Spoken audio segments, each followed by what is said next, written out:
Hi, your magic isn't working because you're being lazy.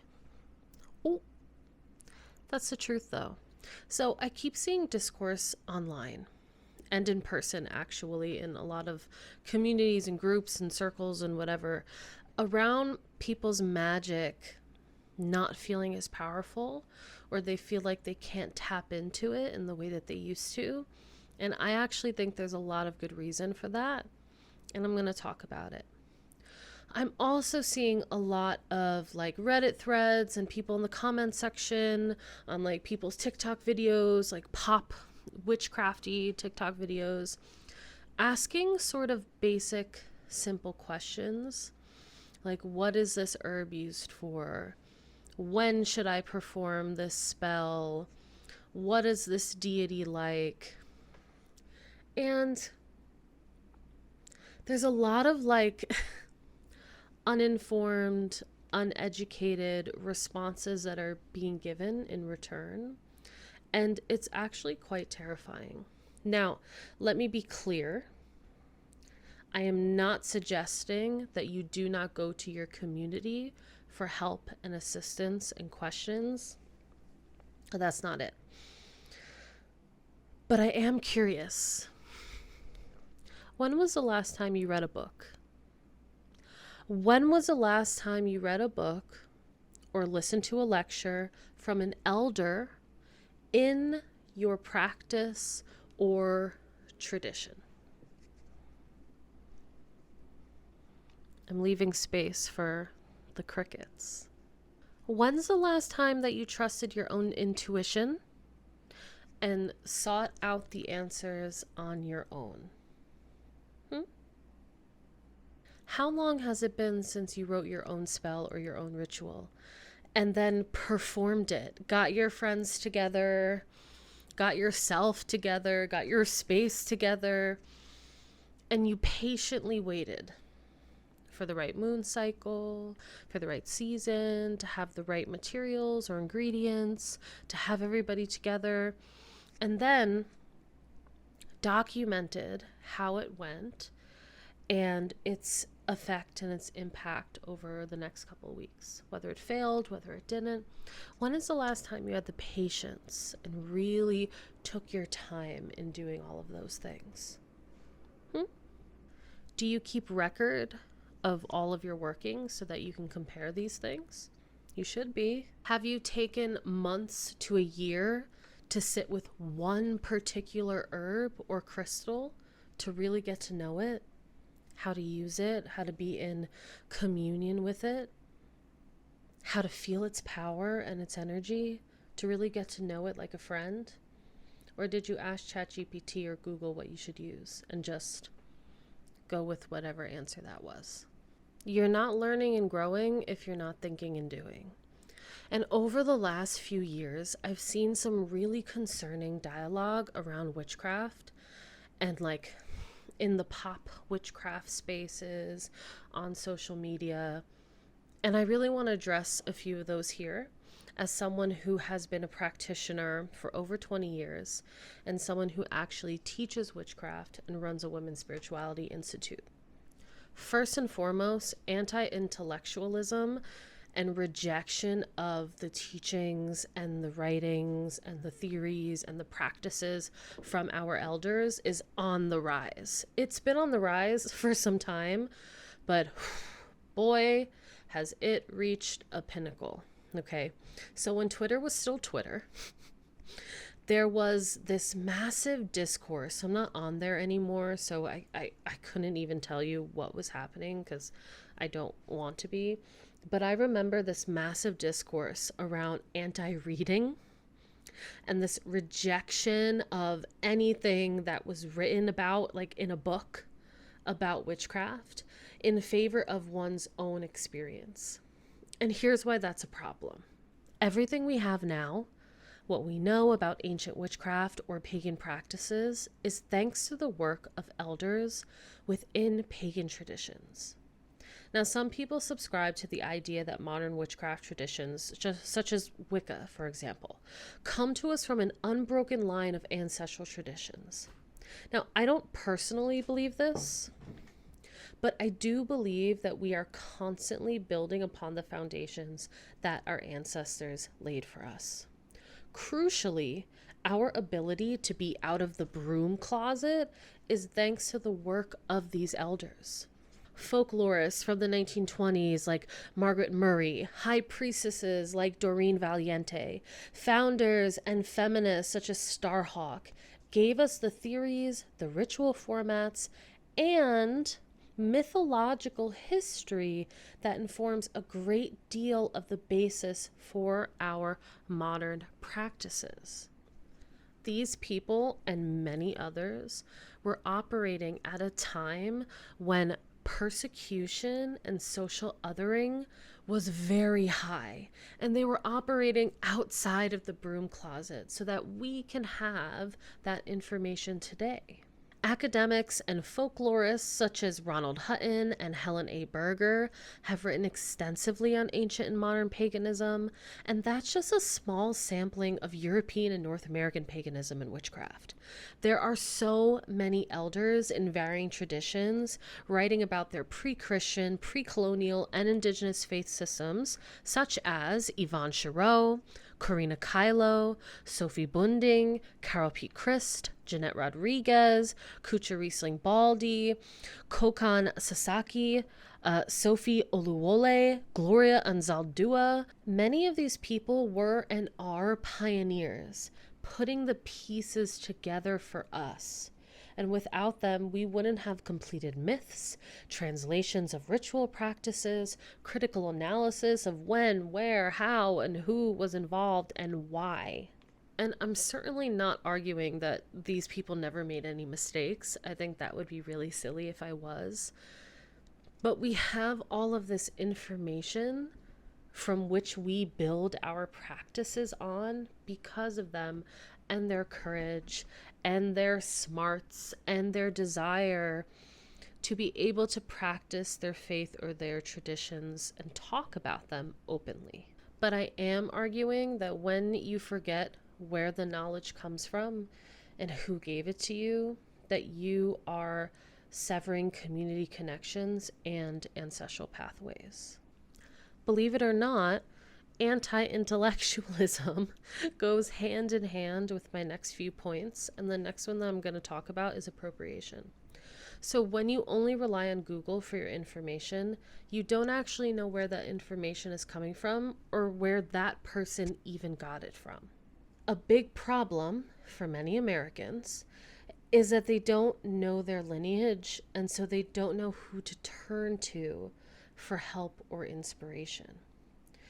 If you're coming to witchcraft or paganism from another faith, you may not even have elders within your own family that you can go to for help or ask questions about. And feeling alone or lost can be really hard. And so there's a tendency to fill this sort of empty, lonely space with whatever is readily available. And most of the time, those practices belong to indigenous peoples. And at the very least, they are outside of your own tradition, or maybe they belong to a closed practice. So why does this matter? For hundreds, and in some places, thousands of years, people's traditional practices were outlawed under threat of violence. In many places around the world, they still are. So when you, young, white, Western, unassuming, come strolling in and you just grab whatever is right in front of you, that's very violent. That is an act of violence towards people who may still not be able to fully and openly express their own cultural pathways.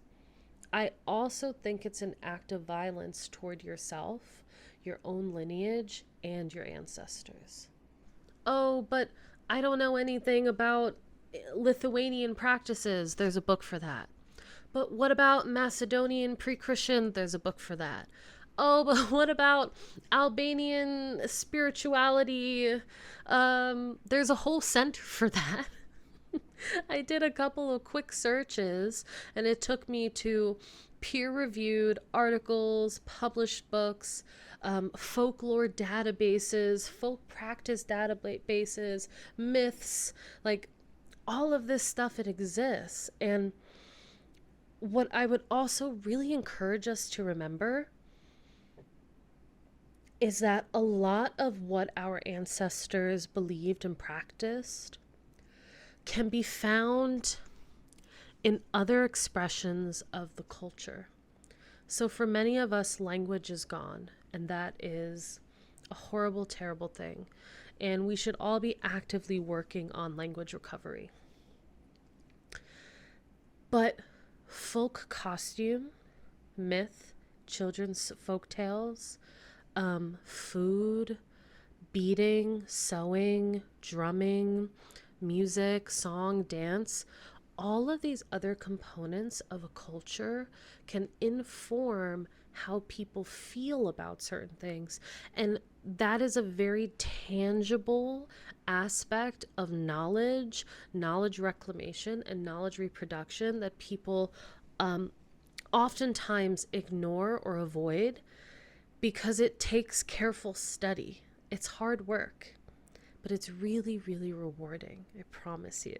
But do you also know why these databases, these articles, these books, these talks exist? Because the elders of that culture, that tradition, that practice, that belief system, they published it for us. They laid the groundwork, right? These community members, you know, they made it accessible for us. And so when we say, well, I don't need to read a book because my practice is my own, and I don't need help, and I don't need someone else telling me how I should do it. It's not about someone else telling you how you should do it. It's all this rich information that can inform what you're doing. And so there really is no excuse for why you don't have access to something and why you have to take from other people's bits and pieces of culture that suit your needs, because it exists. The information is there. The information's there. And if you believe in magic, spirituality, that the deities are with us, that nature has memory, that your ancestors are walking with you, then you should know, to some extent, your own blood's lineage and journey. And so I think you do yourself and your craft a disservice when you don't. Does that mean that you can't read about, explore, participate in an open ritual because it belongs to another culture, tradition, or practice? No, don't be stupid. That's not what I'm saying, and I'm sure someone in the comments is going to tell me that I am, but that's not what I'm saying at all.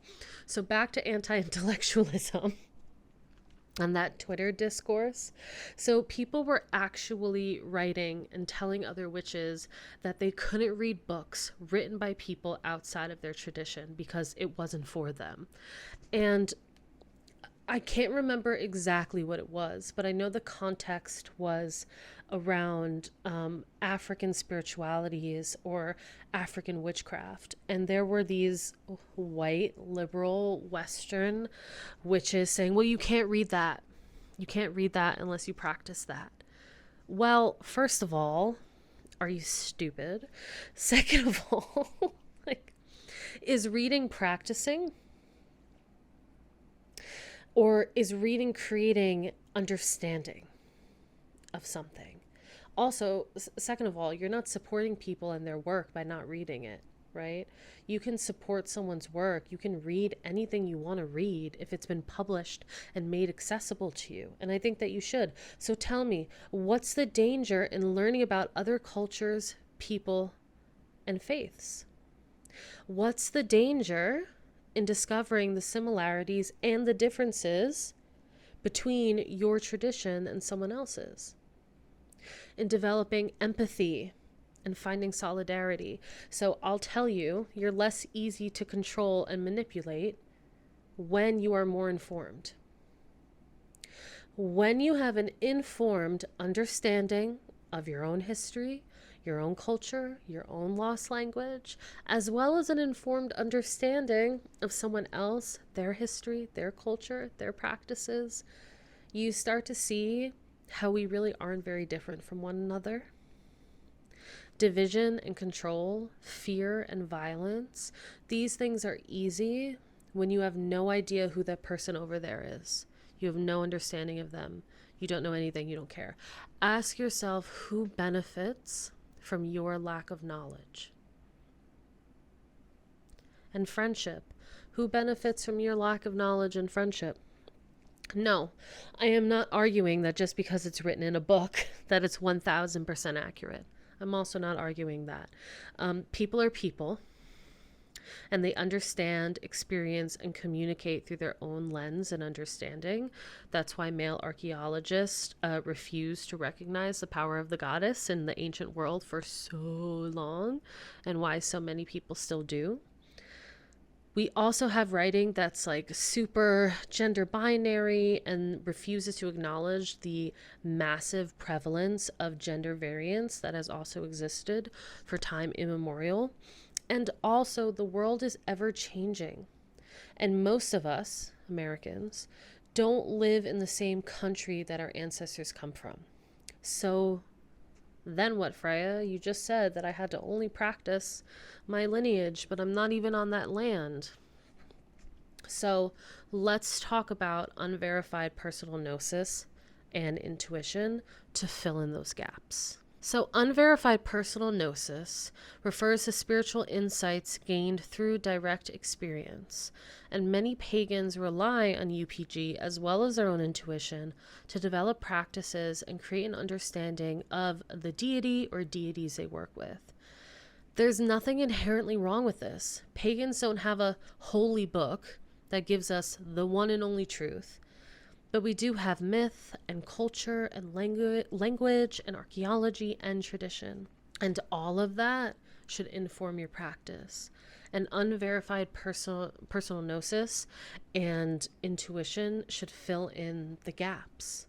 The ancient Celts were most likely, although I don't know, I wasn't there, but I have a hunch that they weren't creating ritual with iPhones and Zoom in mind. But we do have those things, right? And Zoom rituals can be just as powerful. And maybe you didn't print your script because you don't have a printer. And so you've got it pulled up on your iPhone. That doesn't diminish what you're doing. It's just a different layer, a different element that didn't exist when the ancient Celts were running around screaming and yelling, right? So we exist in a world where we might have to adapt and interpret myth and ritual for your life and practice. And this can be cultivated by your own experiences and informed by the lineage that you come from, what you find value in, the land that you're on, the people and the beings that you're surrounded by, and more contemporary practices like goddess spirituality or Wicca that gives you a kind of format for maybe how you would conduct a ritual for this particular thing. So my specialty as a PhD researcher in women's spirituality and a practitioner is in reclaiming one's culture and spirituality through the adoption or adaption and recreation of ancient rituals in modern times. And so what I do is look at ancient myths, ritual texts, writings about religious practices, music, culture, nature, environment, language, and I piece together ritual if it doesn't already exist. And I think about how ethically, morally, culturally informed, feminist, decolonially, how we can recreate that ritual for modern times. And for me, for my dissertation, I'm using my own culture and my own ancestry. But I do this for lots of things, for other people. And I'm going to make a video about that next week, the do's and the don'ts, and how you can begin to do that for yourself. So do subscribe and hit the bell to stay informed. But anyway, going back to intuition, You can't begin to develop and cultivate your intuition if all of your ideas come from ChatGPT. It is proven that using ChatGPT leads to a decline in memory retention, lack of focus and attention, a significant drop in neural connectivity and brain activity. Reading or even listening to audiobooks, on the other hand, improves memory, slows age-related cognitive decline, and strengthens neural pathways. It also decreases stress and improves sleep, something you're going to need if you're keeping a dream journal, for example. So when you read about a particular practice, you're more likely to remember it than asking ChatGPT to answer your question quickly.